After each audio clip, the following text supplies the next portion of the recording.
You going?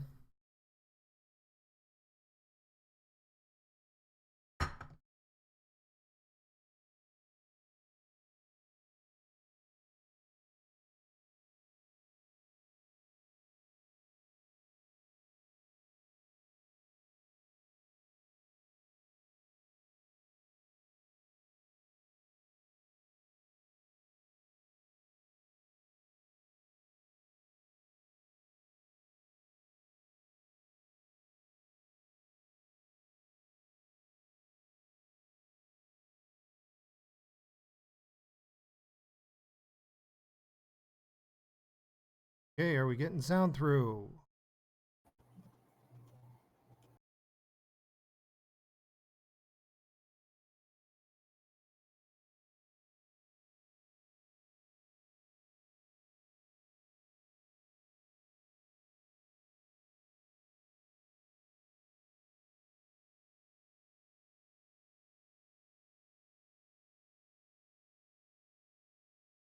All right, there we go. That worked. Awesome. Hey, I managed to put over from. If Oh, we can get anybody else to join. nah. You know what? It should at least we should tackle these. As long as you're willing to work with me here, I could do this by myself. All right.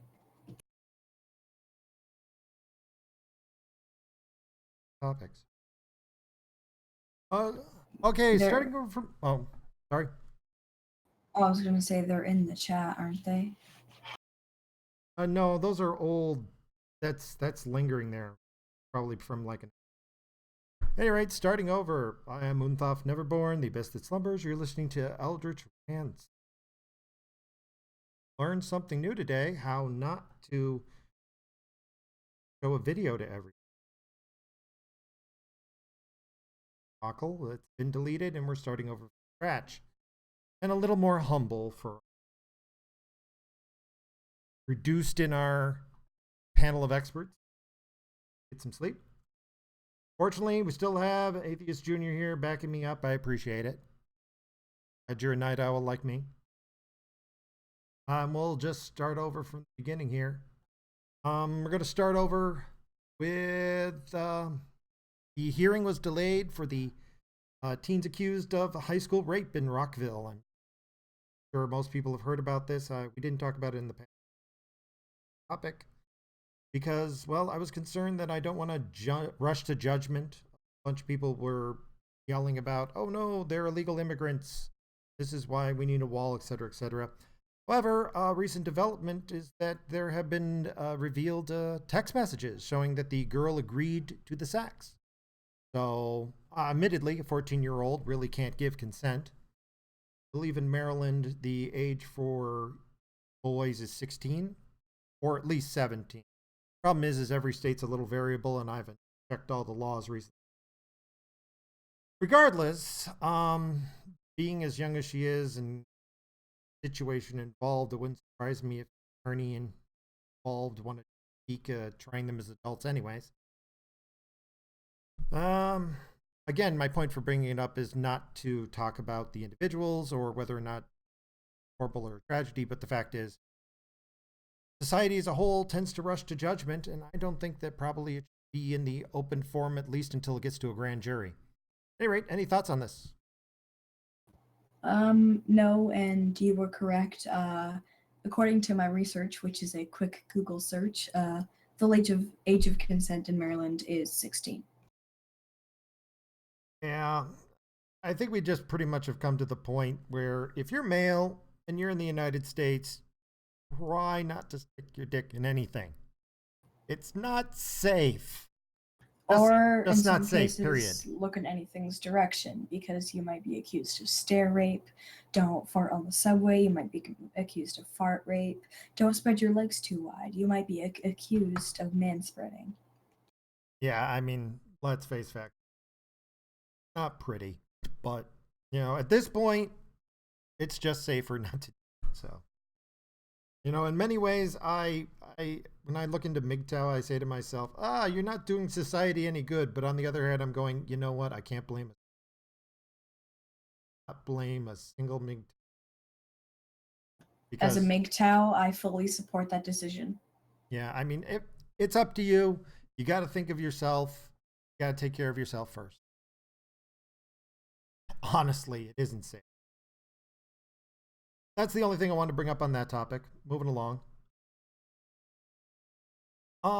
This one, it jumped out at me, and I more wanted to talk about it because I'm sure the feminists are going to talk about this one. A female student, was arrested and has been charged with planning a mass shooting at her school in Thurmont, Maryland. Maryland having all sorts of fun times as a state. That's all up. I'm wondering if there's something interesting going on in Maryland overall. Um, 18-year-old Nicole Severo, I'm angling her last name probably, was turned in by her father for planning a huge attack involving a shotgun, bombs, nail bombs, and fireworks, and had meticulous notes about going into her school and pretty much lighting the place up. So I'm wondering, when are the feminists going to come out and say this is wrong because of equality? We've got to give women equal amounts of time for mass murder. It's the final frontier here. I'm just saying here. You know, what are your thoughts? This reminds me of the video that I saw. I forget exactly who was reacting to it, but it was a video of a woman who was going around some park and asking men if they trusted all women, and if they said, no, I don't trust all women, she would make them do some trust fall test. I think that shows that, yeah, we as men are not required to trust all women, because there's people like this. There's women who are mass shooters, just as there's men who are mass shooters. There's women who do violent crimes, just like men. It doesn't matter your gender. If you do something bad, it's more likely that somebody's going to not trust you. I'm with you totally. I mean, I don't want to generalize here, but I do want to talk about the psychology of this. Usually, when you're looking at doing mass shooting, it's because you've dehumanized everybody you're planning. How does that happen? Usually through isolation. I'm not sure what her situation is. But I also sometimes think there's two factors. You might have a lot of friends, but if your friends are all ideologically the same, feeding you the same bullshit, you can be just as isolated from humanity as someone who's a complete social outcast with no friends. Your ability to have friends in multiple different groups so that you can see different identity politics groups as human is pretty much instrumental. If you isolate yourself, say, oh, all people are X, all people are Y, that's to hate people to the point that you can plan this sort of thing.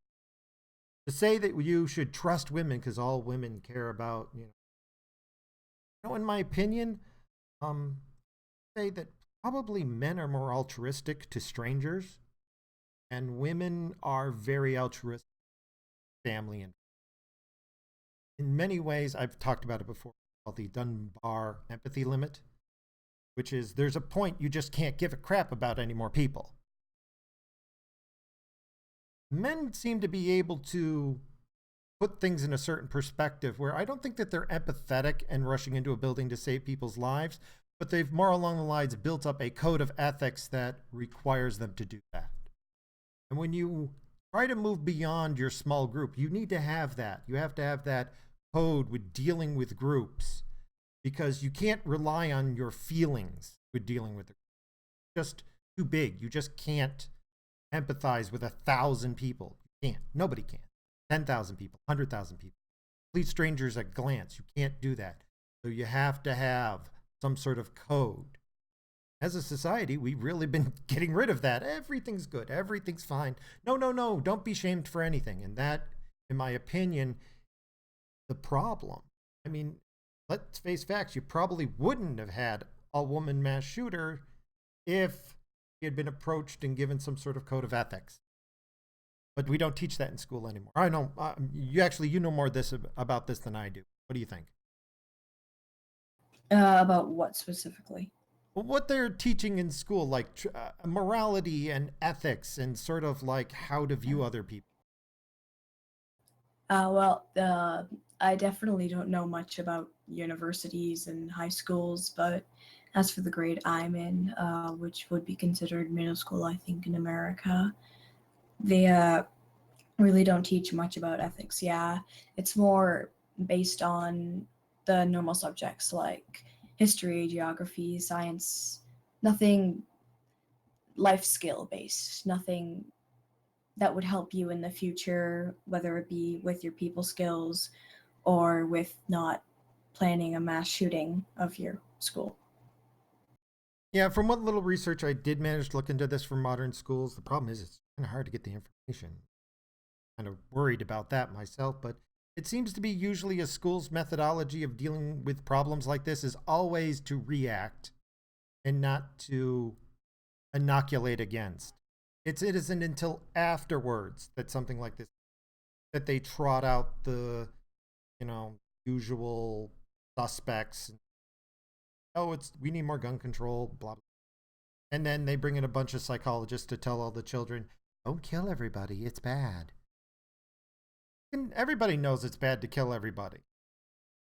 Even this woman, this kid or what, hesitate to call her a woman. She probably got purity of a 2-year-old. Even somebody like that, I'm sure, knows it's wrong. They make the decision to do it anyway.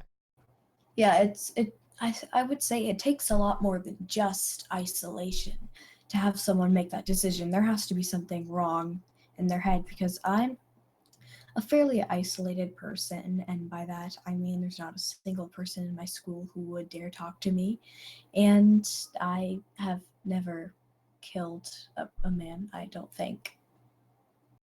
Well, yes, but you also seek out to talk to others. When I was growing up, we didn't have the internet, social outcast. And I will tell you this, I was the second lowest on the social run. The one who was lowest, he actually snapped in insane asylum. I had one advantage over him in that while I did get the crap beat out of me for quite a while, about 8th grade, the finally had my growth spurt, and start of ninth, I was bigger than everybody. So suddenly the kid you're picking on can pick you up and throw you. That is where it started to turn around for me, but unfortunately, I have to admit, I learned some pretty harsh lessons I shouldn't have, which is no one's going to come and help you. That is a bad lesson to learn. Because there are people out there who will help you. Ask for it. Problem is, it wasn't my high school. I just started to equate that to the rest of reality. So I was really good at achieving things, but I had no loyalty to anyone.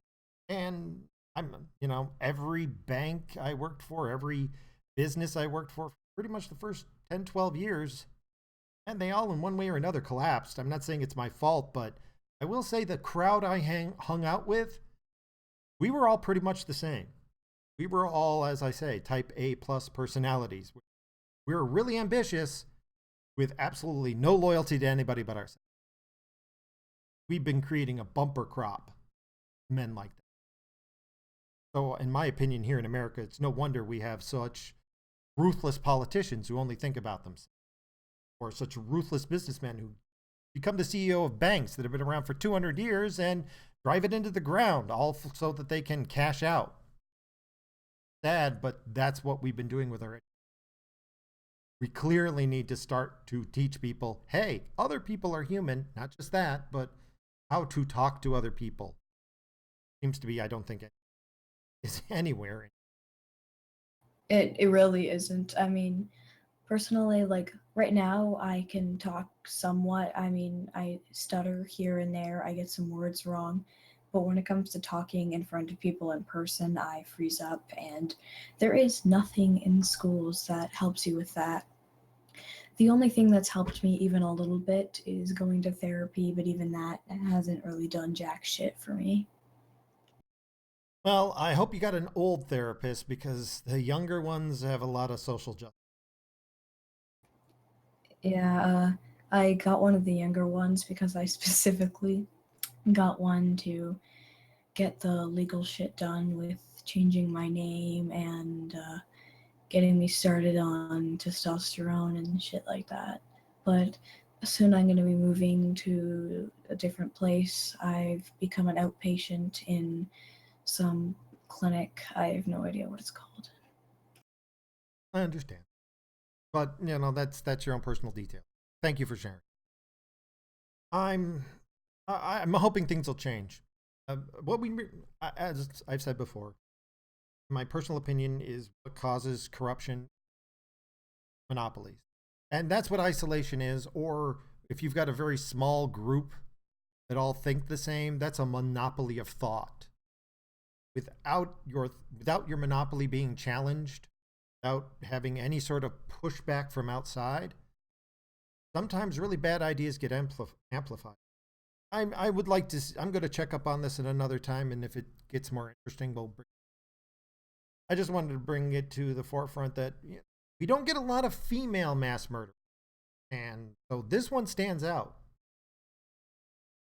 Bonus to the feminist, you're finally, getting parity of job performance in this case. At any rate, if nothing else, I'm going to move on. Move on.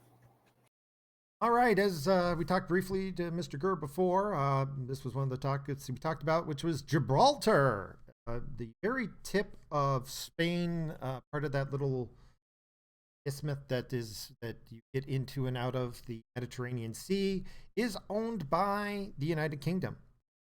Ceded to them in, I believe, 1713. And Spain is trying to use their whole leaving the EU as a means to try to strong arm them into giving it up.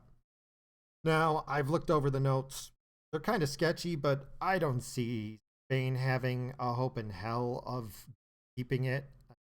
All we have to do is point to the Falkland incident. Oddly enough, I believe that was Venice. I might be getting that. But basically, they said, hey, we're going to keep these islands that we said you owned. And England said no, and brought an entire fleet over to say no. I have no doubt that if Spain tries to say no, they might think that they can, push this, but not with Trump. If it was Hillary would certainly bend over backwards to try to give Spain Gibraltar. That's not going to. I think we can be pretty much sure that that's not going to happen. It's just interesting that they're even trying. They're clearly trying to mortgage their relationship in order to try and get this little rock back. Any thoughts on that? It's a stupid move on their part to try and take back land from one of the most powerful armies in the world. And since they're backed up by America, which is probably considered if not one of the most powerful, they're fucked if they don't say, never mind. I'm kind of interested in how it's going to play out. I think it'll be interesting. I think this is a lot of saber rattling, and my guess is Germany put them up to it in order to give them some sort of extra leverage on the whole Brexit thing. And by the way, everybody from England who hears, happy Brexit Day. I believe that was yesterday or 2 days ago. So I'm glad it started. Good luck to you. And need any help, let us know, because America's there for you. So sure about Canada, I'm afraid. But, we are definitely there. And I have a feeling that in the long run, you're going to be so much happier with it. The big thing is they're already seeing economic. Pretty impressive. Brexit is the best thing to happen to England since New England. And that's true. At any rate, in the end, probably what you're going to see is if England is even moderately successful, I don't think you're going to get any other nations bidding out for another 2. They're going to watch and wait, especially since the EU is going to do everything in their power to destroy. They're openly going to attack their economy. Because if England succeeds without them, the EU's gone. They're just gone. There's no way they will survive if England even does moderately well. They don't need to do huge. They just don't have to get worse. Personally, in my opinion, there are at least 3 or 4 nations that get out right now because they're getting screwed. Greece. No need to even go in. Owned. It's Germany. They've literally managed to succeed in, like, through diplomacy, what Hitler tried to do, like, 50s. I would love to see the EU crushed under England's boot. Yeah, originally I always had this belief there had to be some level of socialism, but and unfortunately got a recording of it. But I did have a debate with Stefan Molyneux, and while he did not directly come up with any interesting points with me, I've got to agree that it is entirely possible to replace huge parts of the government, especially any social program, but you need some sort of dichotomy. You've got the program you need to have what's helping people, and then you need some sort of counterbalance that's trying to make sure it stays funded. There's the people trying to make money, and then there's got to be some sort of insurance that everybody pays into. And that insurance company's job is to watch the people, making sure everything's funded, and say, don't abuse people's lives. I got to go and make a video about that. I'm coming to the belief that I don't think you need any socialism. I mean, if a society was sufficiently evolved, capitalism with counter-capitalism already built in. You know, you can't just have capitalism on one side. You also got to. It's saying, constantly competition. Can't have those monopolies. I think that in the long run, it might be impossible to completely do. I think we're away from that. Evolved enough. I think we're getting there. And one of the big steps is the EU's got to go. The EU's got to go bad. Horrible. Horrible. It is the very definition of a monopoly. Any thoughts? Nothing that you haven't already said. Yeah. Any rate, on to Kekezuela, or Venezuela. Most people call them, but I think they need a serious dose of Kekistan down there. Somebody's going to be dying soon, and that would be the top prosecutor of the nation, because Venezuela's chief prosecutor stood up to the Supreme Court, which tried to basically get rid of Congress down there. They wanted to get rid of their legislative branch entirely. The socialist president, or actually at this point, he's pretty much a communist. Maduro is every other nation, even though you're not seeing it in the news, is basically telling them, don't do this. He's basically trying to disband or completely neuter his Congress because he says what little opposition in there is opposing. I believe the actual percentage of opposement is 20 or 30% of the seats because he's done an amazingly good job of rigging the elections. But it doesn't matter. He wants total control. And the reason for doing it is because, we've got triple-digit inflation and we've got people starving in the street. Clearly, it's, the people making the laws, so we need a dictator to fix everything. Oh, dear God, this is... And that poor prosecutor, probably your thoughts? Kekezuela is fucked. It is fucked more than most countries at this point, which is saying a lot considering Sweden and all of them. I would dare say that I actually think North Korea is doing better. They are. I would actually have to agree, and I fucking hate North Korea. Oh yeah, North Korea. But I think that with North Korea, they had their huge die-off where they starved to death the useless parasite, and which I find hysterical. That's a common thing among communist countries. They start calling people useless parasites. You're here to help all the workers, supposedly, except for those workers who can't work. Those guys we gotta get rid of. Wait a minute, aren't you supposed to help everybody? Kind of. But yeah, Venezuela, they are truly screwed. I'm wondering why they don't have open revolt. I really am. I don't understand that part.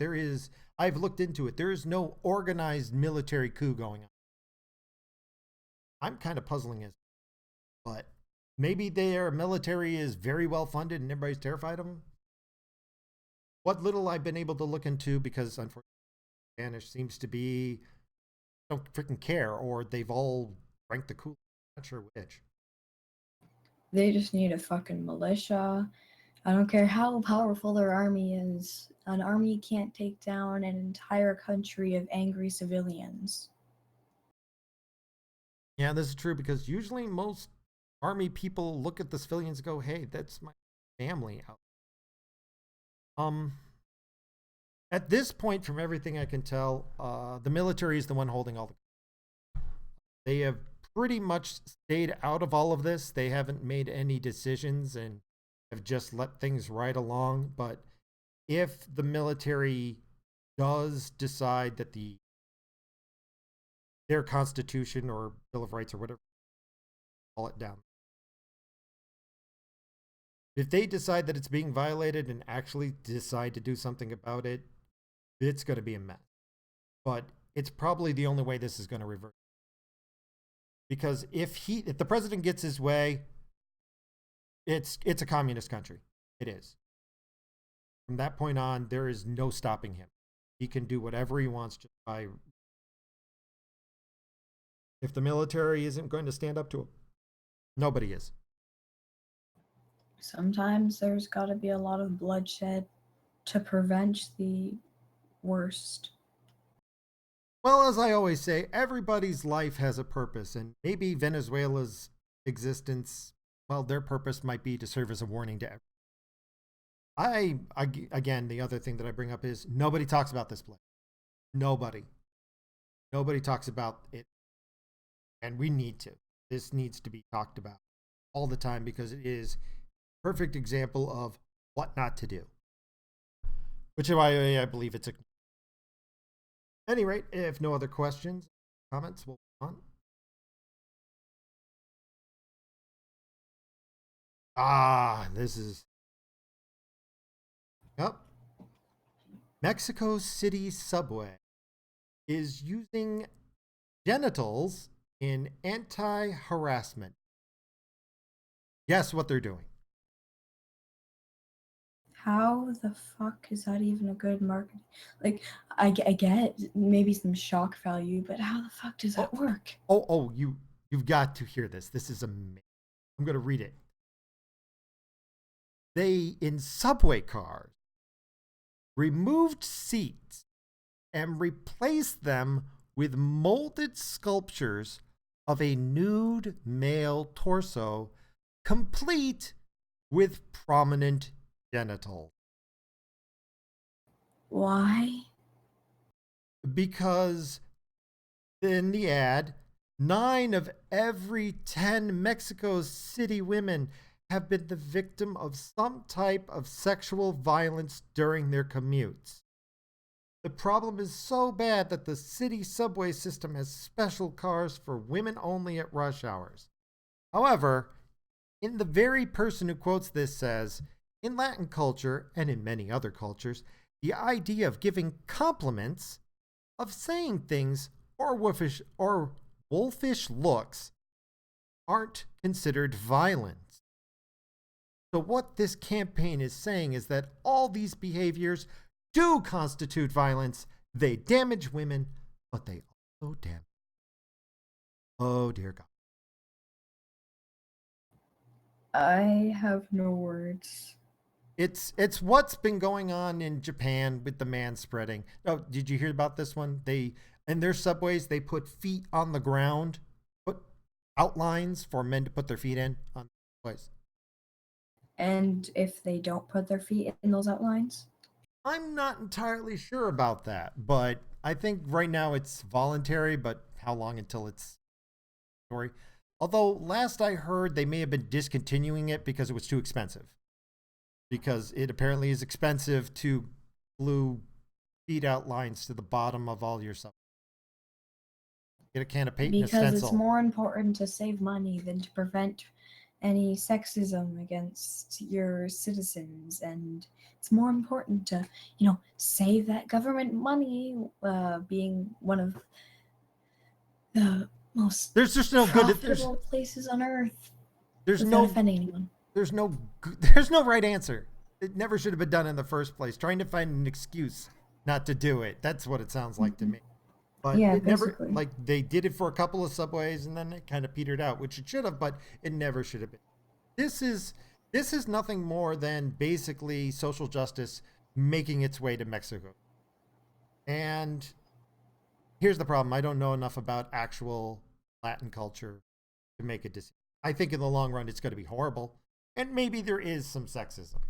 I can't actually, but if you're calling giving a compliment, sexual harassment, sexual violence, if you're calling a look sexual violence, you don't know what. I'm hoping that this is just virtue signaling, but it sounds like to me that what you're looking at is just a migration of social justice moving over to Mexico because it can. It's a cancer. It infects everything. Social justice, if not stopped soon enough, is inevitably going to infect the entire fucking world, except Russia. It's never getting into Russia. Well, I do think this. I mean, because I would have to say, while I wasn't a full blown social justice warrior, I kind of bought into it for a long time. But that was because I really wasn't looking at things hard. And once you are even slightly infested with it, but then you realize what it is, you never go back. You once inoculated, it never reinfects you. I don't know of anybody who says, I was once a liberal, but now I'm not. Or I'm not that liberal. Or it's cutting hairs. It's cutting hairs. Yeah, I used to be a SJW, and I said, oh yeah, there is more than two genders and all that bullshit. And then I realized, oh wait, I'm a retard. And I did my own research. I looked into it. I found studies that were done by non-biased sources instead of just looking at shit like BuzzFeed and the WSJ, and realized, yeah, I'm very wrong, and now I'm probably one of the most right-wing people you will ever meet. I believe that's what's going to happen, especially the more and more they step out and stuff like this. It's going to infect people, and then people are going to get inoculated. So I don't think it's going to destroy the world, but it's going to burn its way through the world. I mean, if it's going into Mexico, that's one thing. I never thought that social justice could survive in Latin culture. I just didn't think it was possible. I mean, that's the one thing I love. You're talking to these black supremacists, and oh, white people are dying out. You're going to become a minority. So are you. You're also not breeding enough. It's the Hispanics and the Muslim and whatever that are going to be outbreeding us. So sorry about that, but you're in the same boat as us. And personally, actually, technically speaking, they're all Hispanics are technically white. So I'm good with that. I haven't met anybody I have a problem with. I deal with a lot of different. Even the Muslims I've met, I've had no problem with them. But it's because the people who I'm dealing with want to succeed. They are all very hard driven. Everybody who I deal with at my job, if I was running a business, I would look at hiring these people. Yeah, they've got their problems, but I'll tell you this, they are hard workers. They strive to overcome impossible odds. That is the kind of attitude you want in an employee. Problem is it's who doesn't. They just want to whine and complain and go, somebody else needs to fix things. I almost feel guilty for being a white person who is unable to reproduce. But social justice, it's like chicken pox. You get it, then you get rid of it, you're not getting it again, and you don't always expect it when it does come. Sometimes you don't think it would happen to you, and then it does. Well, it also goes into my theory about identity politics.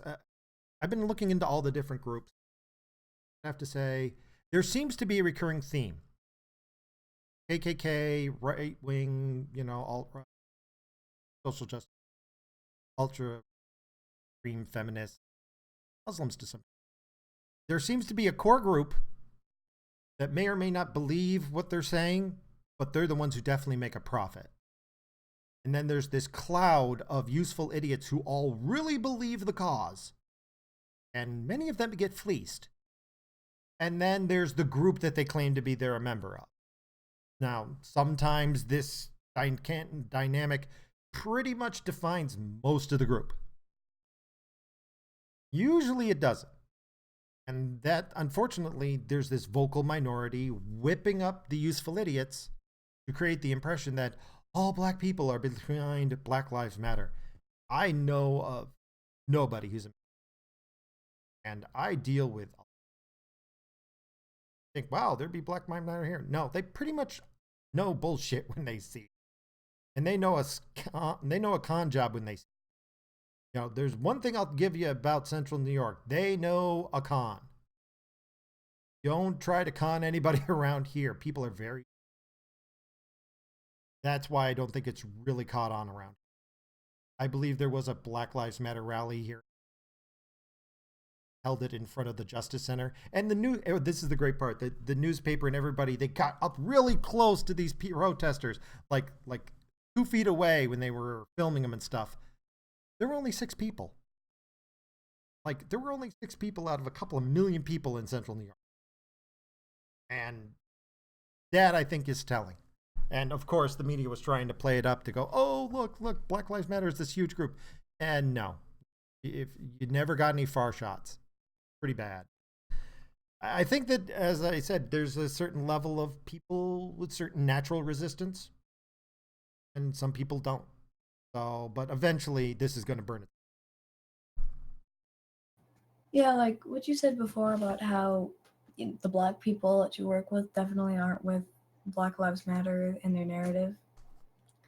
I think it has a lot to do with the fact that people will automatically assume, since I'm a tranny, that I'm an SJW, or people like Milo Yiannopoulos, he's a faggot, but he's a Republican, or Blair White, she's a woman, but she's definitely not a feminist. And people will get angry because this person that is who is programmed by society to try and get them to believe in certain narratives, SJW, feminism, don't want to follow it because they can see past this bullshit. And so the people at the top who, like you said, may or may not believe in it will get the useful idiots to attack these specific people who want to try and show them the bullshit. I think the other problem is, and this is consistent with all identity politics, it's seductive. You're special when you think about it. Okay, if you believe the whole Black Lives Matter narrative, we was kings, Whitey wants to keep us down, etc., etc., you're special. You would be amazing if it just wasn't for the fact that everybody is out to get you. That's the one thing that I've noticed time and time again among the paranoids.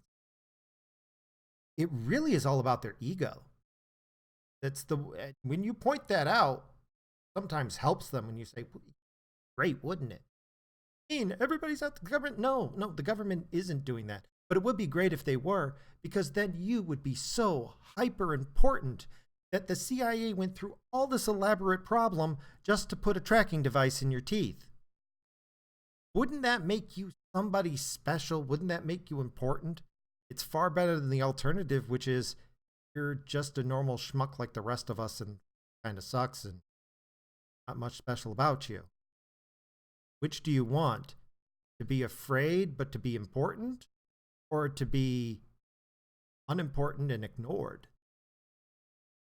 There's a lot of people who would much prefer to be afraid all the time, but be special. To know that they are important enough to be the focus of an entire race of people trying to beat you down. Sure, you're losing, but now you've got an enemy. There's a face you can punch, and you're Richard special. Spencer's face. Oh, yeah. No, well, I mean, that's what it comes down to. To have someone to blame. I put it in the phrase that the face to punch, because that, I believe, is, if you do believe in big, and this also applies to big conspiracy, you know, like the government's doing this, the government's doing that. You really think the government's that competent? Because I don't believe the government's that competent. I believe there was a conspiracy for people to weasel out of getting blame, but I don't think the government was competent enough to pick whatever your favorite conspiracy is. But if there was, wouldn't the world make much more sense? Wouldn't the world be easier to deal with if that conspiracy was true? And wouldn't it be great? Because we could fix it just by finding these people and punching their face enough. But that's not the case. The problem is the assumption of all conspiracy theories, and when you're a feminist or a social justice warrior, you're into conspiracy because patriarchy. But the bottom line is the assumption is that humanity is naturally buoyant and naturally wants to go up, and somebody is pushing humanity down like a balloon being pushed underwater. If there just wasn't, you know, the patriarchy, the government, CIA, who pushing everybody down, humanity would just bob to the surface and probably float and go into space and be, you know, gods or what. The fact of the matter is no, humanity sinks to the lowest energy state. Whatever takes the least amount of energy, that's probably where humanity. What takes the least amount of energy? Selfish, dictatorships, not paying attention, just in a crap. It would be great if there was a good. I would love there to be I would love the Illuminati to exist. I know that sounds like, what? You want the world to be controlled by an evil power? Yes, because then humanity is actually pretty cool. We're great. We're awesome people if it wasn't for this evil group keeping us down. But I think the actual case of the matter is there's a lot of selfish leaders. The cumulative effect is that we're all just kind of sliding downwards. Things are getting worse, but it's just because we're lazy. Everybody's giving up. But I'm rambling. Any thoughts before we move on? Yeah, it's not the Illuminati. It's not the patriarchy. It's fucking humanity that's fucking ourselves over. And as for selfish people ruling, that does make me think of the article that I sent you earlier with the Christy Clark taking money from injured workers and giving it to donors, corporate friends, and that shit. Like, oh, that's next on the list. Yeah, okay. Yeah, so here's the summary of this. Mexico, watch out. Social justice has moved into your backyard and they're starting to make waves. So it's only a matter of time. You're as bad off as we are. So good luck to you, and I hope you do something about it soon. Kekezuela will be there for you. Anyway, moving on. Yeah, I love this one you sent me here. Christy Clark taking money from injured workers and giving it to donors and corporate friends. Do you want to get into the details, or shall I give this? I think it'd be a lot easier if I could just read part of the article to start it off. Oh, yeah. Read the select quotes. That you've read more about this than I have, so whatever parts jump out at you. All right, so Christy Clark taking money from injured workers and giving it to donors and corporate friends. I've been fighting against a lot of these people doing this, taking advantage of injured workers for a while, and this shit is absolutely disgusting. So, Christy Clark's plan to take millions of dollars from the Workers' Accident Fund and giving it to business owners is absurd and wrong, says Shane Simpson, BC's new Democrat spokesman for Labours and Jobs. Despite countless injured workers around BC facing roadblocks while trying to receive fair I can't word right now. Summary's good enough. Yeah. Workplace injuries. Christy Clark decided business owners and BC Liberal donors deserve to be taken care of first, and she'll quickly hand over millions meant for workers' injury claims, said Simpson.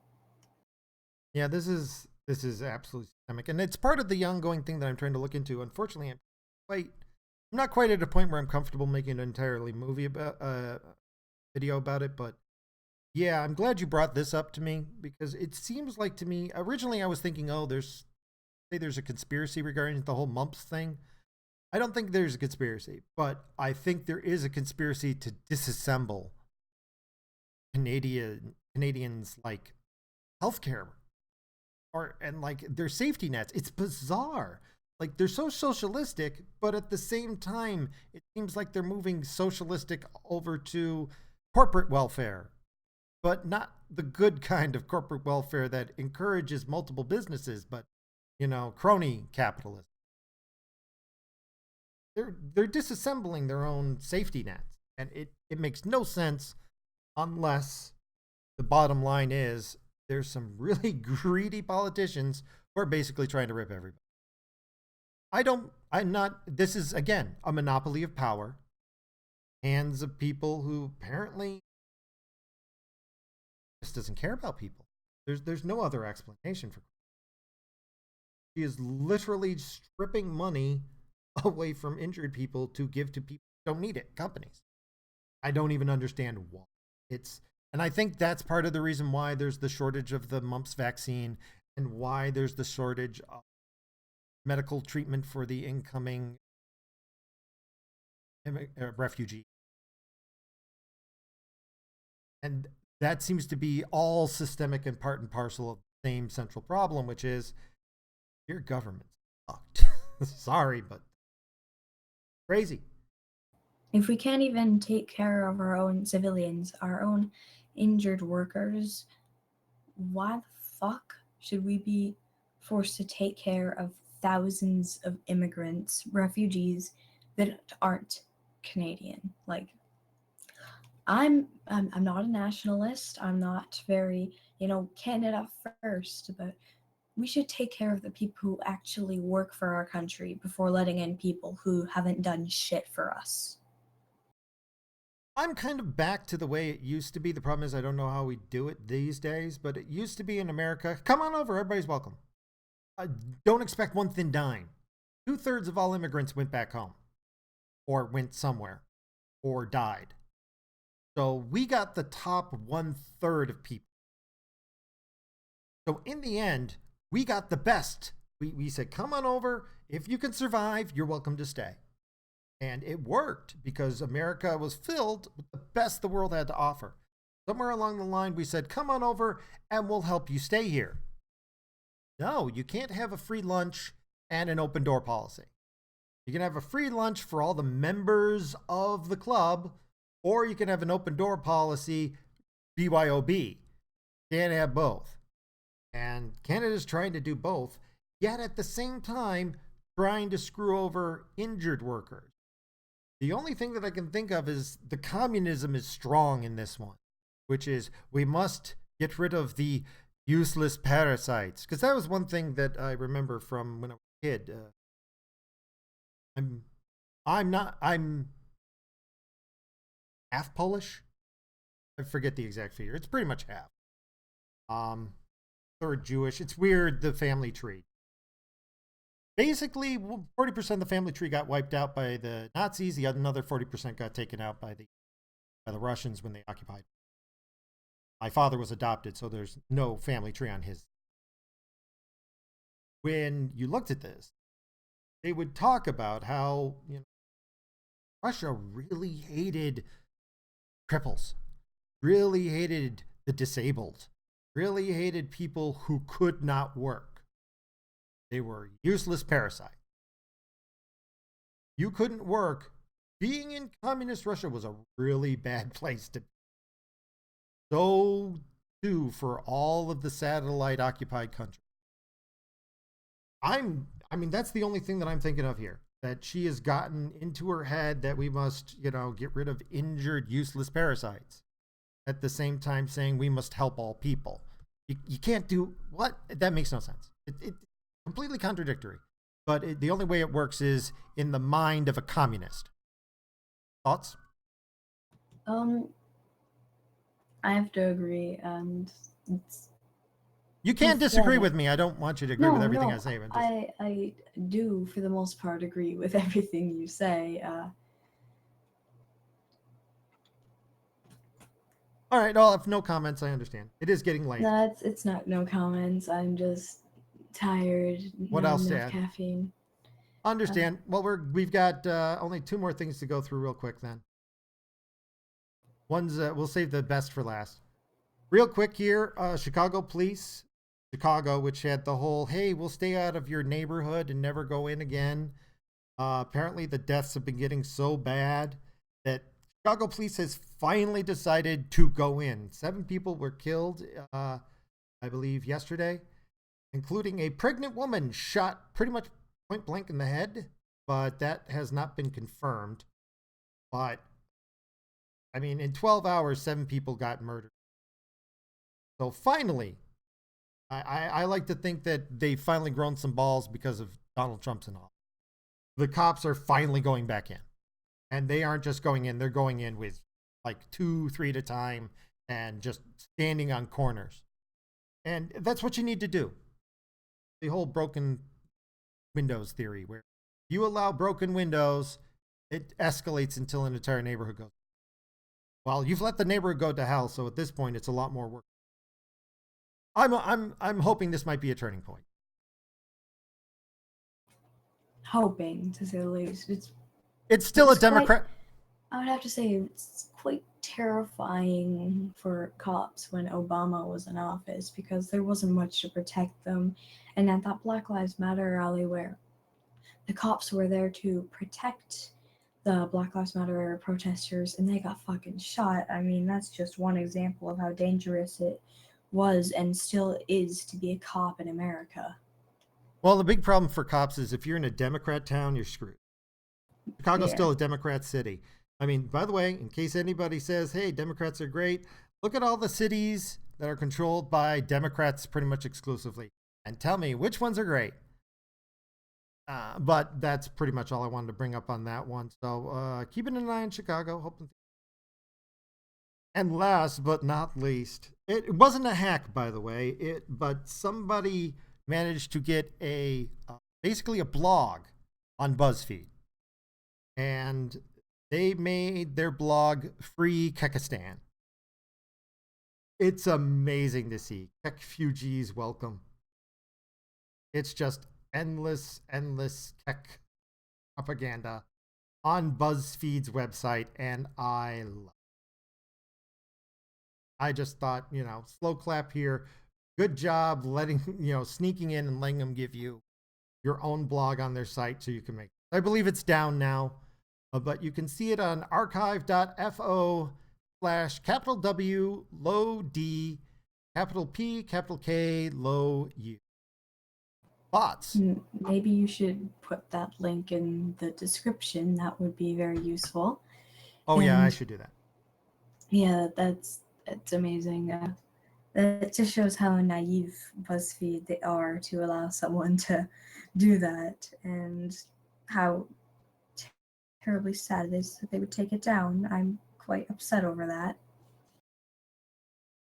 Yeah, I hope he disputes it and figures out how to fix it. I mean, last I checked, it wasn't there anymore, but the archive place kept a copy of it. I'm sure the guy requested.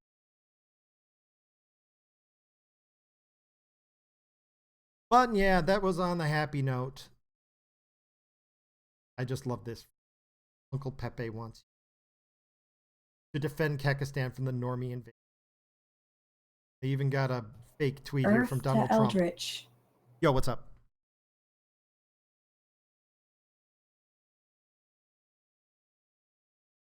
Am I cutting out?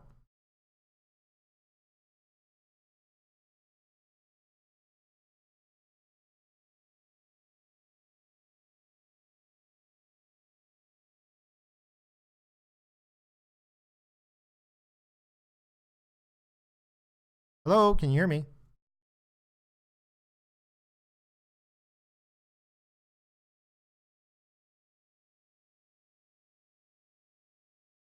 Hello?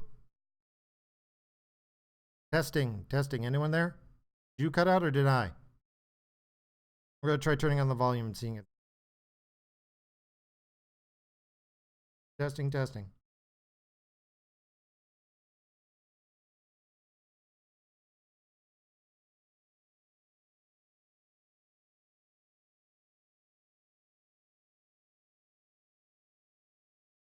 Okay, well, it seems I'm working. If you're the one who cut out, I'm sorry to have lost you, Atheist Jr., but that was the last topic. And if things were going to die, it was a good place for it to. At any rate, sorry about the mistake before. We're going to continue to try to start around 10, 10:30, maybe even... Oh, you back? I can hear you, but I'm not getting anything through.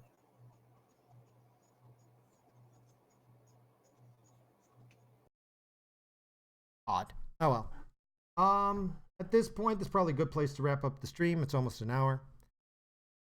Those of you who did join us, thank you for stopping by. Anybody, again, who is interested in joining our discussions, we're slowly filling up with people who want to be debaters, but I don't think we've reached our maximum yet. Again, the whole point of this is practice.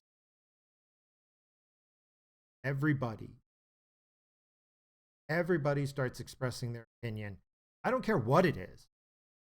My opinion is the more voices, the better. We don't drown out the point. We amplify our point. And if we all commit to a belief that truth is what's important and a systematic method of learning that truth, it doesn't matter what you believe. Eventually, as long as you're willing to doubt yourself, and I do doubt myself, I doubt what I believe, and I have been corrected and I have been proved wrong, and I'm fine with that. Should learn from it. I take great pride in myself. We say the same saying, especially when dealing with the clients. We are fallible, and I love to fail. Because without error, there's no clear path to truth. If you're never wrong, how do you know you're right? How do you know that just everybody isn't lying to you? Find out you're wrong when you make a mistake, you know you're on the right path. Never get any feedback that says everything's going wrong. Maybe you're a mushroom because people are clearly keeping you in the dark and feeding you bullshit. At any rate, well, on that note, we'll stop here. Feel free to contact me if anybody wants to stop by, and we'll discuss whether or not you want to join the Discord. Thank you for your time and have a pleasant day.